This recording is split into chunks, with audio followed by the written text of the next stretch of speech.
third chapter, circle. You are familiar with the concepts regarding circle like center, radius, diameter, chord, interior and exterior of the circle. Also, recall the meaning of congruent circles, concentric circles and intersecting circles. You all know that what is meaning by congruent circles. Congruent circle means two or more circles are said to be congruent circles if their radii are equal. This is the congruent circle. If their radius are equal, if this is 3 cm and this is 3 cm, then the two circles are said to be congruent circles. Then concentric circles, two or more circles can be drawn to a single point. Two or more circles with same center but different radii are called concentric. Here two or more circles can be drawn, but their radius is different, but center is single. Therefore, these circles are called as concentric circles. Then intersecting circles. Two circles which have exactly 2 points in common. Two circles which have exactly 2 points in here, 2 points in common. Therefore, these two circles are called as intersecting circles. A circle passing through 1, 2 or 3 points. And if how many circles passing through 1 point? There are infinite circles are passing through this 1 point. Okay. Then infinite circle passing through these two distinct points. How many circles passing through? Two distinct points. Then infinite circles can be passing through two distinct points. There is a unique circle passing through 3 non-collinear points. And no circle can pass through. There is a unique circle passing through 3 non-collinear points, and there is a no circle can pass through 3 collinear points. This is a, let's recall page number 59. The next topic, secant and tangent.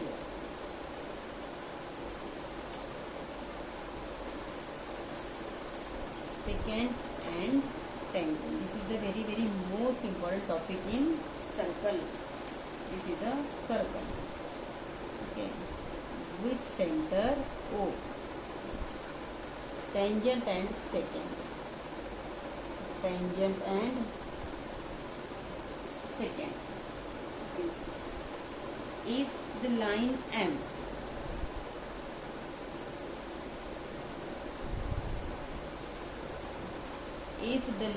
L touching the circle at one and only 1 point.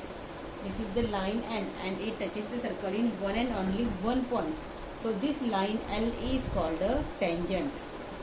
Line L is called the tangent.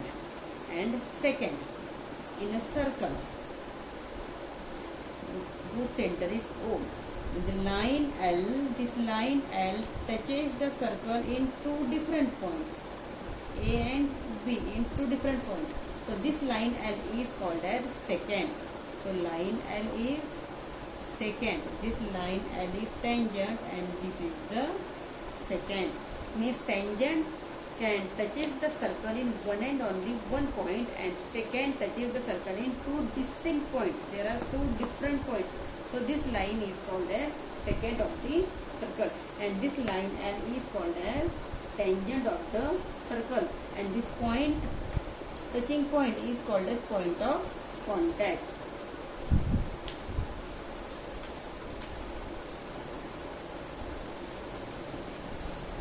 The next statement of tangent theorem.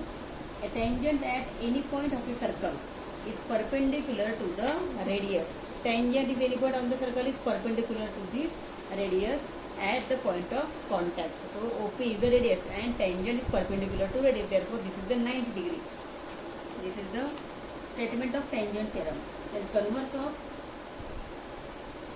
tangent theorem is a line perpendicular to a radius at its point on the circle is a tangent to the circle. Here given M is the center of the circle, page number 52. Sec Mn is radius. So line L perpendicular to sec Mn at N. Then line L is tangent to the circle. Prove that line L, this line L is a tangent to the circle. Okay, this is, and in proof, take any point P other than N on the line L crossing MP. Now in triangle M and P, angle N is a right angle because here tangent and radius. Therefore sec MP is the hypotenuse and they sec MP greater sec MN. As sec MN is a radius, point P can't be on the circle. Therefore line L is a tangent to the circle.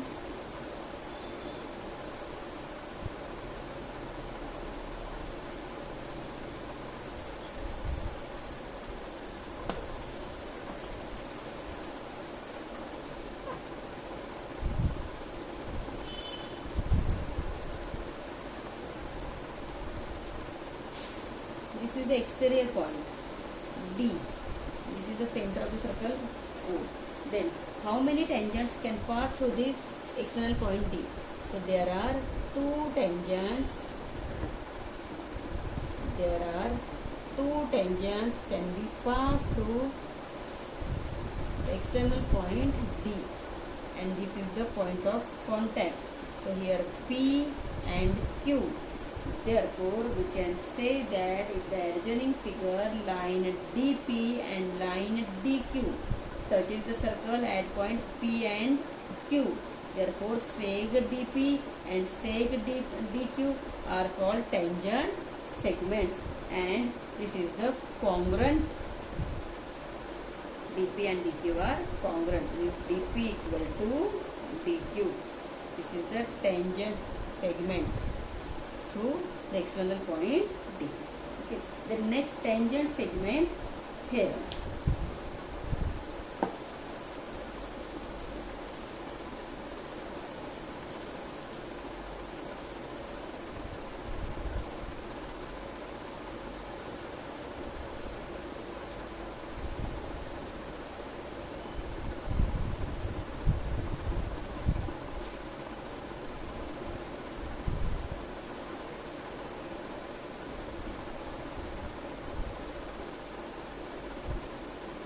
Tangent segments drawn from an external point to a circle are congruent. जो मैंने अभी आपको बताया, in this theorem, this is the activity.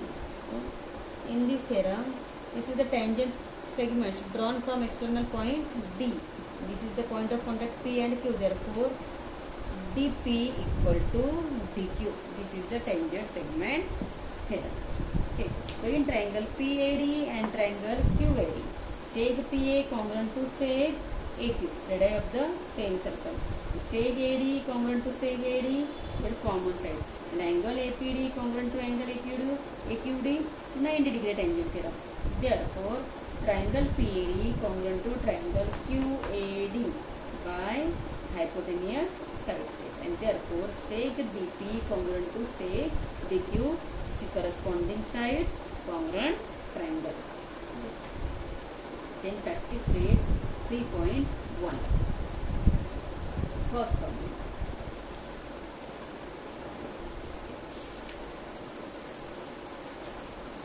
In the figure, the radius of a circle with center C is 6 cm. Line AB is a tangent at A. Answer the following question. What is the measure of angle CAB and phi?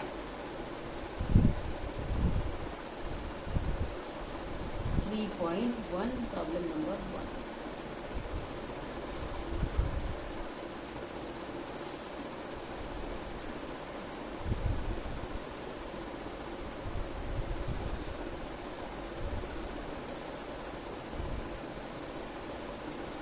What is the measure of angle CAB phi?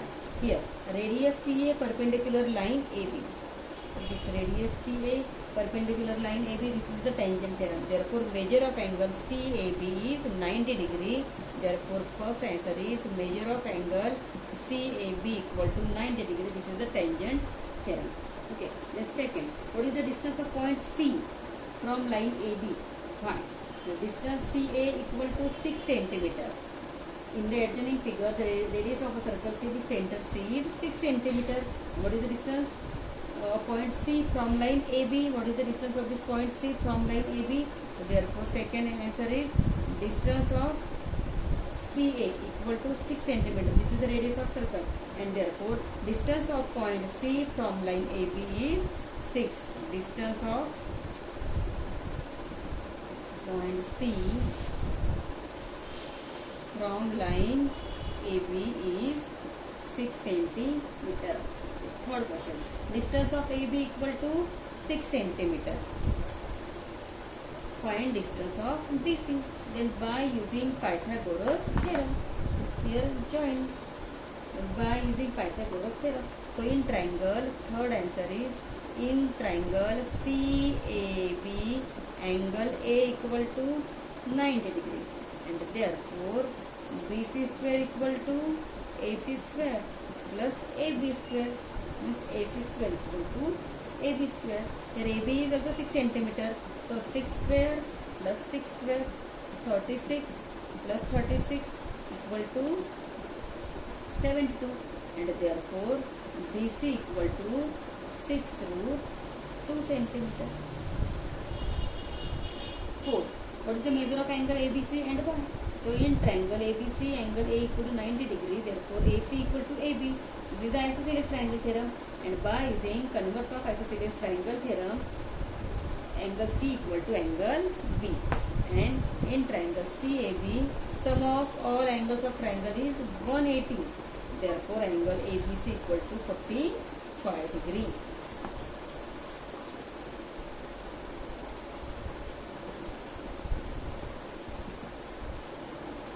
Then question number 3.